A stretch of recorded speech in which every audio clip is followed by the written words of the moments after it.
This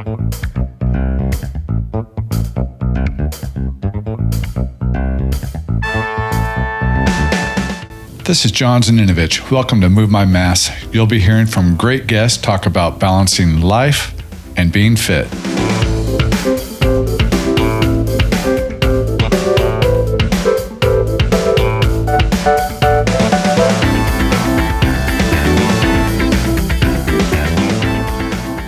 Welcome to another episode of Move My Mass. I've got a great guest today to talk about my favorite subject, swimming. He's a former Division I swimmer, top 5 finisher multiple times at the Shark Fest swim from Alcatraz, father of 2 great daughters, and I am looking forward to this conversation because it's all about swimming. So, Barry Hibbard, welcome to Move My Mass. Can't wait to talk about swimming with you. Great. So tell me, what got you started in the swim from Alcatraz? What drew you to it? It was my brother and another buddy of his, or of ours, Adam Stoll. And so Adam was an old triathlete, Ironman finisher, guy a couple years older than us. My brother and I swam down at Mission Viejo, and I think it was a couple guys at Mission that kind of tapped him on the shoulder and said, "Hey, you need to come do this with us." And so he went up and did it himself. And then, of course, he told Adam and I about it. And boy, that kind of started the wave. And next year we had 3 or 4 guys that went. The next year we had 5, 6, 7 guys. Next year we had like 10 or 12. And all of a sudden it becomes this big social thing with basically the old BHS swim team. And and that's where all the guys were coming from. Gotcha. So a couple of guys from West High, Doug Morrison and Adam, but most of the guys came from BHS. And it kind of became like a swim team reunion every year. And we had our ritual. We'd go to the Sneaking Rose the night before because the wetsuit's always better with a little garlic in it, and it became just kind of this fun, camaraderie event that we'd always look forward to, and always had that training event on the calendar. So I'm going to say in the early 90s, we basically did it every year.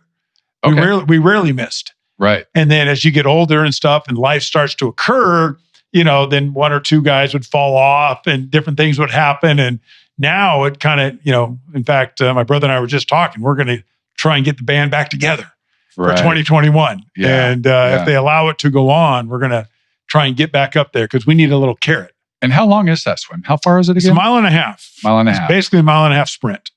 You're hitting the gas from the time you have goes off. Because, they take you out there in the blue and white or the blue and gold fleet, right? And so they limit it by the number of people on the boats. So each boat holds 550. So it's 1,100 person race. Oh, okay. So they cap it every year. They have to. And it gets capped earlier and earlier every year as far as the entry into it. And because you got to get out of the hole. I mean, 1,100 people. You have to get out some open You got to water. get out in front. Yeah. And so, usually we get my brother and I up front, and then the rest of the guys will kind of get in and try and get in the wake. Right. And draft and get out in front of the squad. Yeah. You got to get out in some clear water. Otherwise, holy cow, you're in the washing machine. Yeah. And that's no fun. That's no fun. It's no fun. Yeah. No. So if you were to, let's say you were going to do it this year, what would be your training program? How would you approach your training? Number one is just commit to the consistency. Okay. So the training itself isn't as hard as the consistency. You just got to get the time in. And so for me, it's about figuring out, how do I produce a carrot, whether it be the board on the wall that just says you're going to do it, whether it be a little competition at BCC where I train, where like last year we had the Heat is On competition. Okay. Who could do the most laps in November and December? Okay. Type of thing. And it's amazing to me how little of an incentive it takes. I mean, it doesn't take much. I mean, if you're going to give me a free brunch, dude, I'm in. All right. Yeah. If that's what it takes to win and I get a free brunch, sign me up. The carrot doesn't have to be It doesn't have to be very big. No, it doesn't have to be very big. But I need a carrot. I got to have a little something to where, gee, it's inconvenient. Oh, shoot. Kellenberger is going to be there today getting laps in. I got to get there. I got to do it. And so you got to figure out how to eliminate the excuses and figure that out. And part of it can be, if I don't have that type of carrot, it can be the little card on the fridge or the card on the mirror that just says, you are committed to training 5 days a week, and you put your days down, whatever they are. Yeah. So you kind of look at the week in advance on Sunday night and you say, okay, what do I got this week? What do I have? Where's my interruption? Where am I going? Okay. So it's the old adage. How do you plan your week around your workouts? Right. So you kind of look at your big meetings. You kind of go, do I have travel or not? Okay. Well, if I have travel on Thursday, that means I better not wait till Thursday. I mean, let's front load the week. Right. Right. Let's get a Monday. Let's get a Tuesday. Right. Let's do that. And so each day I kind of know where my sweet spot is. Yeah. And I got to get it on the calendar, And Monday at lunch. And I'm really glad you're hitting on that, because that is what Move My Mass is all about. Is we can do all this and still live life. We can still we can still go to events. Yeah. Whether it be a triathlon or a cycling event or whatever it is that you're doing, you can still live life and accomplish what you want to accomplish. Yes. You just have to figure out how to do it. You got to load your week. It's how bad do you want it? What price you're willing to pay to get it? And the biggest price a lot of time is just organization. Right. Because the perfect week might say, I'm going to swim Monday, Tuesday, take Wednesday off, swim Thursday, Friday, and then hit a long swim on Saturday. That might be, maybe that's the perfect workout for somebody, the perfect workout week. Well, the reality is, you know what? I've got business travel Thursday, Friday, Saturday. All right, I better hit it hard Monday, Tuesday, Wednesday. Shift it around. And or the other thing I always do is I make reservation where there's a pool. So a little bit of city research. Right. So if the meeting is at, the Marriott here, you call the concierge and say, where's the lap pool? Do you guys have one or not? Yeah. And then, of course, you got to go, we have a lap pool. Okay, look, define your lap pool, right? Let me, do you have a picture? Let me see what that is. Yes. Better yet, do you have a YMCA? Do you have an athletic club? Something close. What can I get a pass to that athletic club? Those sorts of things where you kind of just probe a little bit, and it's amazing. And that will always determine where I stay. For instance, Chicago, the Intercontinental in Chicago has a fantastic 1932 pool. Nice. And so it is, with the ceramic tiles and the ceiling and everything, it didn't matter if it's $100 more a night. I'm saying the Intercontinental because they got the pool, man. They've got the right pool. The pool. Conference can be down the street at the Sheraton. I'm at the Intercontinental because they got the pool. Well, and that's how you make it happen. And then once you make that commitment, guess what? You're going to get at 5 a.m., even though I had too many gin and tonics the night before, that's irrelevant. I told myself I'm staying here for the pool. I'm going to the pool. Yeah. So, and that is, okay, like I said in your introduction, you've been a multiple top 5 finisher. And no matter, that's a certain level of swimming, that you're fast. That's all there is to it, is you are fast because of multiple reasons. Naturally have it. You train for it. You've had years of swimming for it. What's your advice for if somebody said, you know what, I wanted to go do the swim from Alcatraz, but they might be able to swim for 5 minutes and then have to take a break. What would be their approach? What should their approach be? Usually people like that are good athletes that haven't swam yet, when I watch them swim or I try and help them swim, they are muscling the water. Okay. So the first thing you got to do is learn how to glide. You got to learn how to relax and you got to learn how to glide. And so the first thing I always do is I teach guys the 10-10 drill. 10 kicks on one side, 10 kicks on the other, 10 kicks on the other. So you learn how to roll and you learn how to glide. As soon as you do that, then you come back and you say, okay, now you're relaxing. You're not muscling the hell out of the water anymore, right? You're not punching the water. Yeah. Now let's work on your kick. Because very few people who didn't swim as a kid know how to kick, right? They're all knees. But yep. They're not hips. Yeah. And the kick is all hips and core. It's not knee. And the rest of the foot and the leg is all of a whip based on the drive from here. And so then you kind of teach them that. You teach them the angle of the foot. And if you get those two basics down, now everybody, the 5 minutes where you're exhausted because you were just fighting the water, it's not a big deal anymore. And that gliding. There's a learning curve to that. Oh, there is. And it just takes time. And beyond the actual technical aspect of it, there's a learning curve to becoming comfortable in water. Yes. Where it's just, if you become comfortable in the water, the rest will come a lot easier. Yes. Yep. I don't know how many triathlon starts I've been in where the gentleman or lady next to me their heart rate's through the roof because they're anxious. They're not comfortable in water. Mm-hmm. Where you and I, that's my happy Well, there's two things going on there. Number one's the starting gun. Right. So the starting gun causes most people who haven't raced a lot to go through the roof. Correct. Whereas if you've raced a lot, you understand before the starting goes off, you got to figure out how to get it to go down. Keep everything relaxed. You got to do the deeper breaths, right. that sort of thing. And so there's a whole skill to that we take for granted that we do after racing so much. Yeah. And then on top of that, there is the comfortable in the water. Whereas most of the people on either side of you, this is their worst sport, not their best sport, out of the three and a try. Right. And it's amazing how many people, you hear, I can't wait to get to the marathon. Right. Like, did you just nuts? bump your head? Yeah. Are you nuts? Yeah. And it's something I wish for any swimmer that's not comfortable. If you learn that, you've got a lot of it whooped. Because then anybody can teach you the glide. You can learn that, but you've got to get out of that anxiety mode. Get out of the anxiety, learn how to relax, learn how to glide, and then learn how to kick. And once we have those down, then we can work on the hand positions and the strokes and all that. But you got to get the other stuff done first. Yeah. Yeah. So tell me a little bit about if you're going to sign up for another one, what's going to be your approach? Are you going to do a lot of base work? Are you going to do a lot of speed work? So how you going to go into it? Good conversation, because my brother and I were just together and we were talking about how it's been a few years. And if they have it in 2021, we need to be there. So we're going to get ourselves signed up, and assuming there's still spots, because usually as you get towards New Year's, it fills up. Right. And so we've gotten aced out where we said we're going to do it and we couldn't before. But this year, there's probably going to be some space. And so we will get signed up probably this weekend after this conversation. Yeah. Probably, when would now be the best time to do that? Right. Probably tomorrow morning. Right. At we 5 got each other all jacked up for it. And I'll probably just sign him up too and tell him, guess what, we're in. Okay. And so we'll do that. And then it's about base and consistency in my book. So the first thing you got to do for the rest of the month here in December and January is find a place, which is a little bit of a challenge. Now we can talk about that later. Some of the pools are closed. How do you build that consistency and that habit?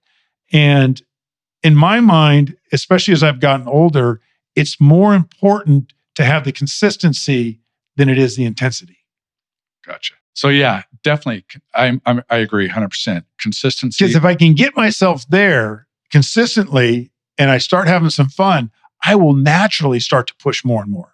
I don't even have to think about it. I mean, it's just what happens. It's like, so can I crank off a set of 5 100s, on the 120, or can't I? What's going to happen here? Yeah. And so you start, playing those games with yourself. The other thing that really helps is to swim with a couple other guys. Right. I haven't had that a lot lately, but the few times I do get it, boy, does that make a difference. It does. And I never swim with a group. Mm-hmm. Everything's on my own, but I do like when there's other people in the pool. You're either the rabbit or there's a rabbit in the pool. You're getting chased or you're chasing. Yep. And then, sometimes it's good. Sometimes like, oh boy, I'm never catching this guy or girl. They're fast. Yep. But, or vice versa. They're catching me and like, oh, just got lapped again. Maybe I better push this a little bit. Yeah, let's not get lapped, right? Yeah, let's not get lapped on this 200, right? So yeah, that fun competition is something that also keeps you going. And if you can find a swimming partner, not unlike anything else, that accountability becomes easier. It is hard to do it on your own. It is. You got to find a game. You got to find a group. You got to be able to do that. So finding that consistency to be part of it. The other way that I train for Alcatraz is spin class. Okay. So I have done a couple of Alcatrazes with very little swimming, all spin class. No kidding. Yep. Mm-hmm. So your VO2's in shape, right? Your legs are in great shape. As long as I've swam some to where I'm not going to just, have rubber shoulders. Yeah, your lactic acid goes to the roof immediately. As long as I've swam a little bit to where some consistency on that, you can do Alcatraz based on doing interval training on the spin bike. Just show up and go. I've never had that approach. Yeah. My brother and I have done that a couple different times and with some decent success. For me, I do know that if I haven't swam for a while, it doesn't take me long to be back in the pool before it comes back. On the bike, it doesn't take long before the cycling comes back. run. It's a I little don't different. run for a while. That's like a mountain to climb. Yeah. Like, when is this ever going to come back? Yeah. And I think everybody has their, Everybody has their different thresholds. Yeah. And as we get older, it takes a little bit longer. I used to be ready for a sprint in a week. Not so much anymore. Right. Let's just do, I'm a decent swimmer, but it's funny because I tell people Rolex could hire me and set their time to me. I don't care how long I've been on the pool. If I'm going to go swim, say hey, John, get in the pool, swim 2,000 yards. And I have a watch on. It's going to be a minute 33, minute 34, 100 every time. Like, I don't even have to look at it. Yeah. It's just set to it. I don't care how long I've been on the water or how long I've been in it. It's going to be a minute 33, And for me, that's one of those things I'm trying to figure out. Like, all right, John, because so much of my training for the last 10 years has been for distance, not speed. Of course, you want to go fast, but all right, 2.4 mile swim, that's a lot of ground to cover. Mm-hmm. You're not thinking about sprinting. You're not thinking about a quick arm turnover. You're just thinking about the glide, mm-hmm. the roll, getting through 2.4 miles. So it's been a long time since I've worked on speed work. And it's a totally different workout. It is. And it's more fun. And to try to go back from distance to, because I will go do I'll get in the pool and say, all right, John, you're going to go fast today. No, I'm not. No, I'm not. It's like every time finish my workout. Like I will, when I talk about workouts like that, I'm saying I'll get in and say, okay, we're going to swim 1,500. I'm going to swim 1,500 straight. John, do the first 500 easy. All right, turn it up for 200. Slow it down for 200. Speed it up for 200. It turns out it's the same. In my head, I physically think and I videotape myself, and I think my arm turnover is faster. Like, you look the same no matter what. For me, it's really hard to get there on the speed stuff. So we need to train together, because I'll bring the speed right out of you. I know you will, because you'll be way out there. I'm like, all right, so that's the difference is I was a sprinter. Yeah. But I could do distance. Yeah. But I don't like distance. As soon as I figured out in college that you score the same amount of points for 4 lengths as you do 20, sign me up for 4. Yeah, I'll do the 4, please. And then, wait a second. The sprinters get to go to the weight room 2 days a week instead of getting the pool. Sign me up for sprint team, because I am tired of this dang pool. Okay. Right. That became kind of a fun deal. And then I grew quite a bit also in college. So, helps. So yeah, I enjoy the speed. That's the fun. It's still the ability to, do that type of interval training. I rarely get in and go 1,000 straight. Right. Rarely. And that's all I do. It just doesn't happen that often. Yeah. The boredom kicks in. I mean, I've got to go 50s, 100s, 200s, 250s, something with some sort of varying speeds, something with some sort of challenge. I got to play with the clock a little bit, and see where I still am on 100 and hit some quick turns and do some negative splitting. And I mean, I just got to do those things. Otherwise, I can't do it. I need to do those things. It's just never. I am working it into my workouts more often now than I used to. I am. But boy, it's not my favorite thing to do. Mm-hmm. And it's completely opposite from when I was younger. Yep. I used to like to do the speed work. Yep. Now, John, go and jump in and do 4,000. All right. It's like a diesel engine. I go and go back and forth. I struggle to go do that. Now if I had somebody to do that with, maybe I could get my head around that a little bit better. But based on training as an individual, I got to do the short intervals. So I wanted to talk a little bit about the technical aspects of swimming. I mean, we've been touching on it, but lately I've been reading about, I've always learned the high elbow. Mm-hmm. That's how I swim. Well, I don't really swim that well with it, but that's how I swim with the high elbow. And now I'm seeing on Instagram posts, and it's not that it's new, but I'm discovering it is whether you want to call it the high hand or the circle or the straight arm, where instead of coming out of the water with the elbow, they're just coming out with the hand. And what's your take on that? I'm not up on the new stuff. For a guy that was so involved in it, I don't really keep up on the new deal. I didn't either. I just started seeing it posted lately. Yeah, I'm a high elbow guy. I'm old school. Yeah. I'm still into kind of the S skull, and I still do sculling drills. and where you do the front skull, the mid skull, and the rear skull, and you work on the roll and the head position. Right. Is probably my head position is still probably old school, compared to what they do now. So I'm not a good person to ask about the latest techniques because I've just kind of I'm an 80s swimmer. Okay. And so whatever was good in the 80s, I still work on perfecting that. That's my gig. Totally whatever good. Matt Biondi did, that's what we're still doing. He was the first one to really start that whole sprint program up at Berkeley.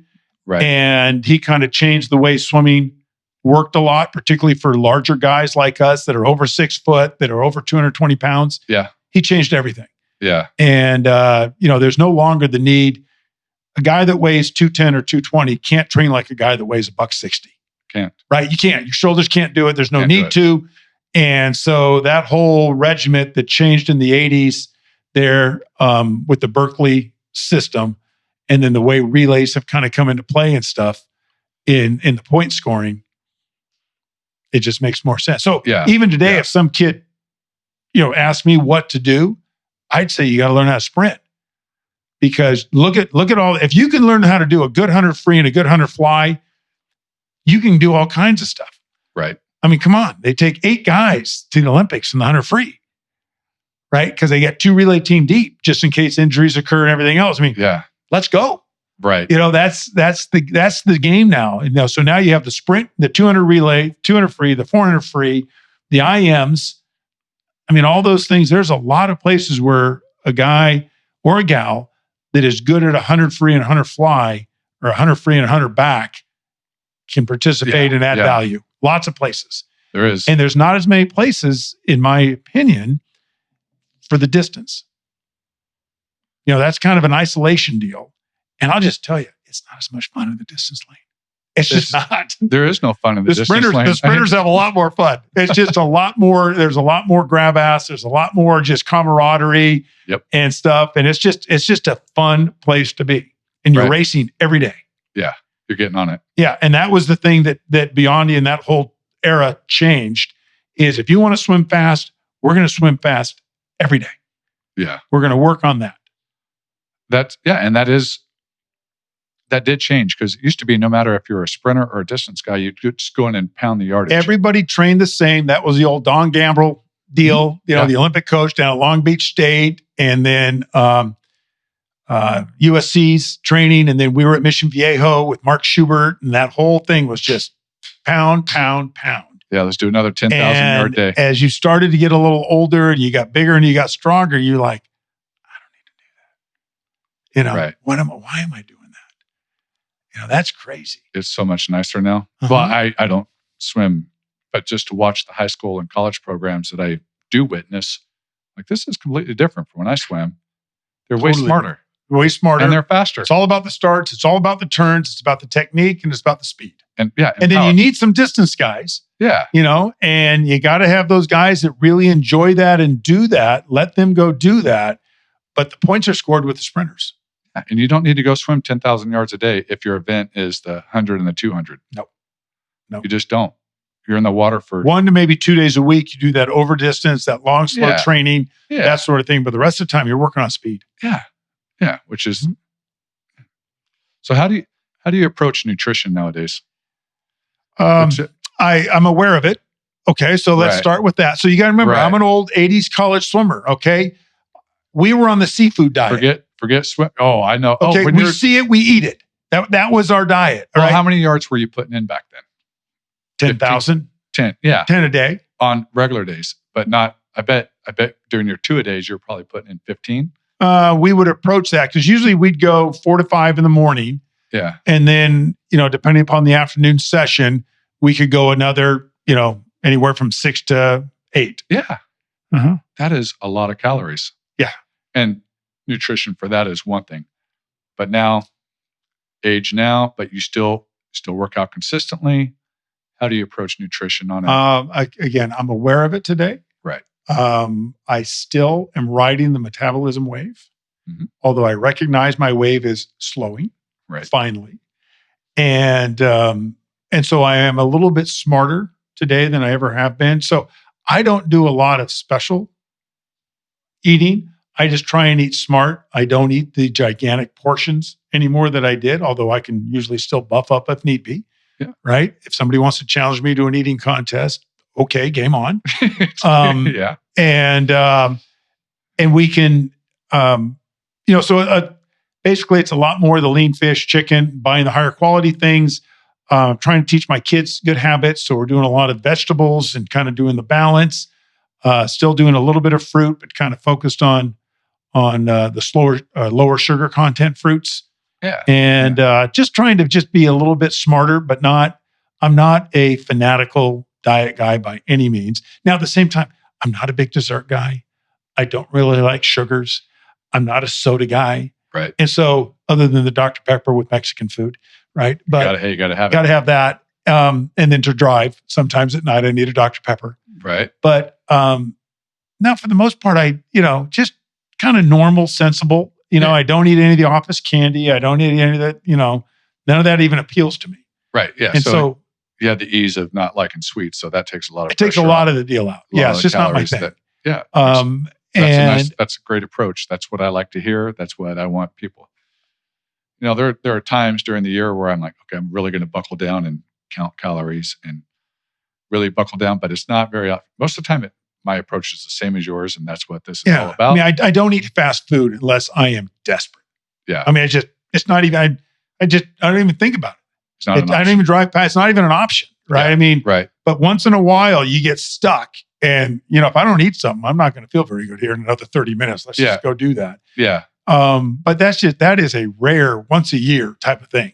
Right. And so a lot of it is just, and I cook at home a lot, right? We don't go out a lot as a family. So I think it's important for the kids to know, and I cook every night that they're with me. And so last night we had salmon, we had cut up cucumbers with a little bit of sea salt on it. We did have some cantaloupe, and then we did tater tots because my youngest one loves tater tots. Perfect. Who doesn't? And so that was in an avocado.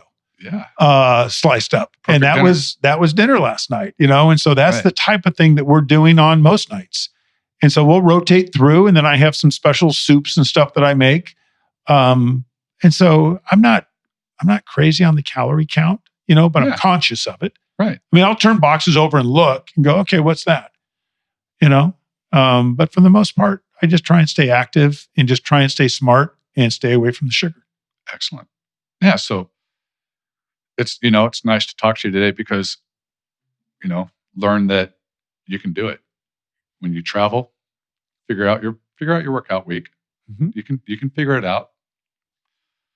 Thank you for getting on the technical aspects of swimming with me. And hope the audience liked it, but I certainly liked hearing about it because I am a swimmer. But thank you for coming on today.